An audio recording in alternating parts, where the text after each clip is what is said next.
Megadeth is putting out their final album ever, and fans are beginning to speculate what the record is going to sound like. And as a huge Megadeth fan, I want to come on here and share my hopes and predictions for the new album. Now, I'm going to do this in sections and start out with talking about my hopes and then what I think is going to be reality. Before I do that, make sure to like and subscribe and hit that bell. And let's jump into it. And I think a good place to start is with the songs themselves. My hope for the sound of this record is that it's going to be consistent, something that flows and doesn't just fish for radio bait, nothing that experiments. I would love like a Megadeth record, especially for a final Megadeth album that just leans into the band's sound. My dream would be like an album that centers around the sound and speed of Will Be Back, which was on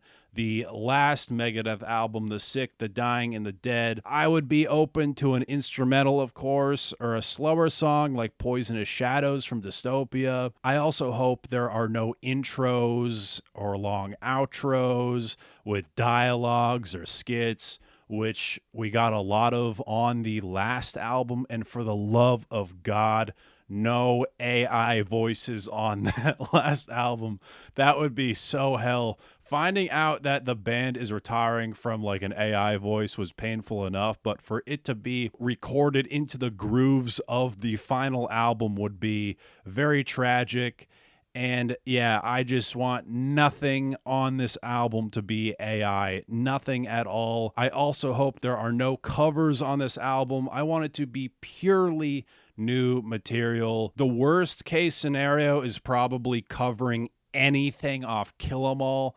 That would be a nightmare. I would hate for this LP, this final album, to just be more Metallica, Megadeth drama, but it would be cool to reference the song Last Rites on the last song. My predictions for the final Megadeth record when it comes to the band's sound is that it's going to show no signs of slowing down. It's going to be pure thrash metal. I bet we're going to see Dave lean into the band's sound, especially with that little snippet we got at the end trailer or whatever, the announcement of the final album, which I'm guessing is a new riff, which sounds absolutely killer. I think there's going to be maybe 1 or 2 bonus tracks, and I'm guessing both are going to be covers, unfortunately. I'm also going to predict that the album itself is going to be self-titled, because calling it The End Is Near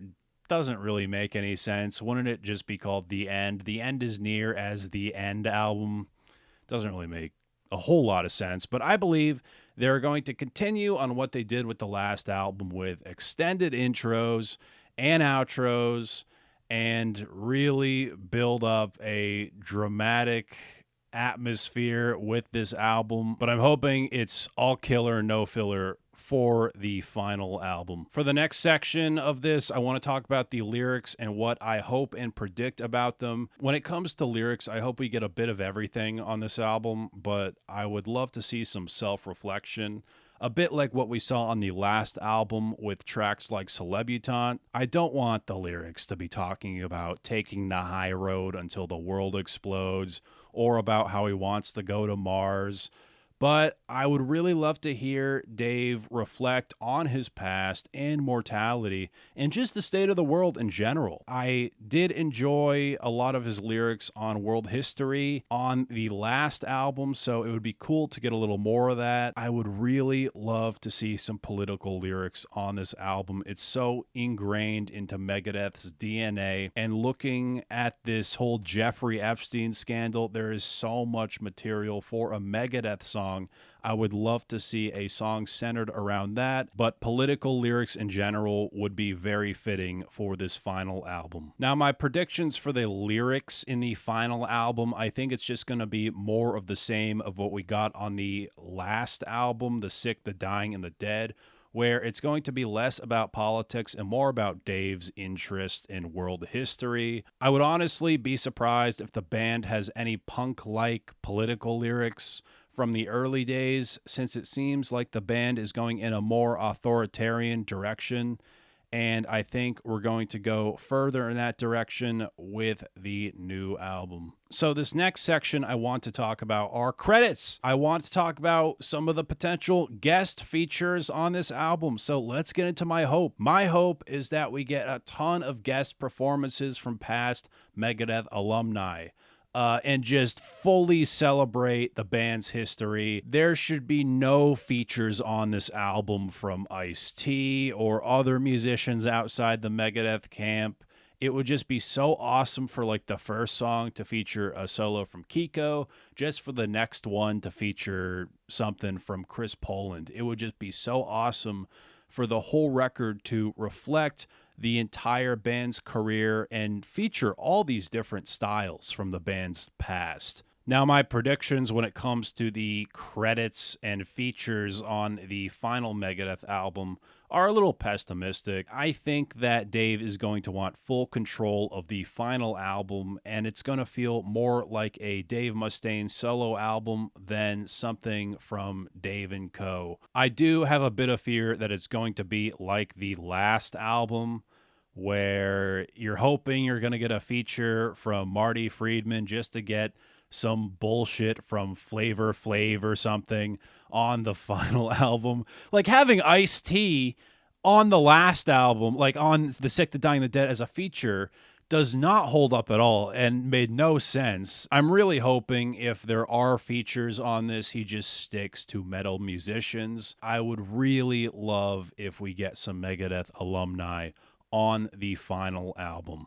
Now, for this next segment, I want to talk about the length of the final album. Now, for my hopes, I just hope we get a solid single LP. I've always believed that there is no reason to do a double LP. A single LP allows for just very solid, consistent quality. We don't need an hour and 10 minutes of music. I feel like a really tight 40 minutes makes for some really good replay value and is just perfect for enjoying a piece of music as one unit. Now, for my predictions for the length of the final Megadeth album, I'm assuming this is going to be a double LP. It'd be crazy if they do a single LP for this one, especially with the last album being a double LP. I'm going to assume that they will be following the trend that every single thrash metal band seems to be doing, where they at minimum put out a double LP. And I'm afraid this is going to result in quantity over quality. And I feel like we got that on The Sick, the Dying, and the Dead, where Dystopia has that single LP and has really great replay value. And it feels very consistent in quality, where you could really cut out a lot from that last Megadeth record, even though it's excellent. It's a very good album, but I don't know. I feel like it would have been better as a single LP. It was also leaked that this album is going to have 15 tracks. And since it was leaked so late in the album's development, there's no way that any of these songs are going to get cut. So I assume we're going to get 2 bonus tracks, and I'm going to also assume that those are going to be 2 cover songs. Before I end things off, I just want to talk about the tour following this album. I really, really hope we get this full record in rotation. Yes, maybe besides the bonus tracks. So all 13 songs I would love to hear in rotation. The Sick, the Dying, and the Dead tour I thought was pretty disappointing. I had a great time at every show. People have been complaining that the set list have been stale, and I very much feel that way. I would love to get more of a rotation with the set list for this final tour and celebrate the band's entire discography. I'm really hoping that we get more of a rotation with the set list for this final tour, and it really feels like the final tour instead of more of the same. I don't need to see Megadeth open for Sabaton or Limp Bizkit or Five Finger Death Punch again. I would love to see a full headlining tour for the rest of the band's run until they retire. In general, I am extremely excited for the final record. I cannot wait to hear it, and I am excited to see the band as many times as possible on the final tour. I did react to the band's announcement to ending Megadeth, and I did a full reaction to it that will be posted on Patreon very shortly. So if you want to check me out on Patreon, the link is in the bio. I will be making more videos like this, along with ranking videos and podcasts with metal musicians, which are already on the channel and platform podcast, Spotify, whatever. So check that out, like and subscribe. I'm Brandon Battick, and this has been Disturbing the Priest.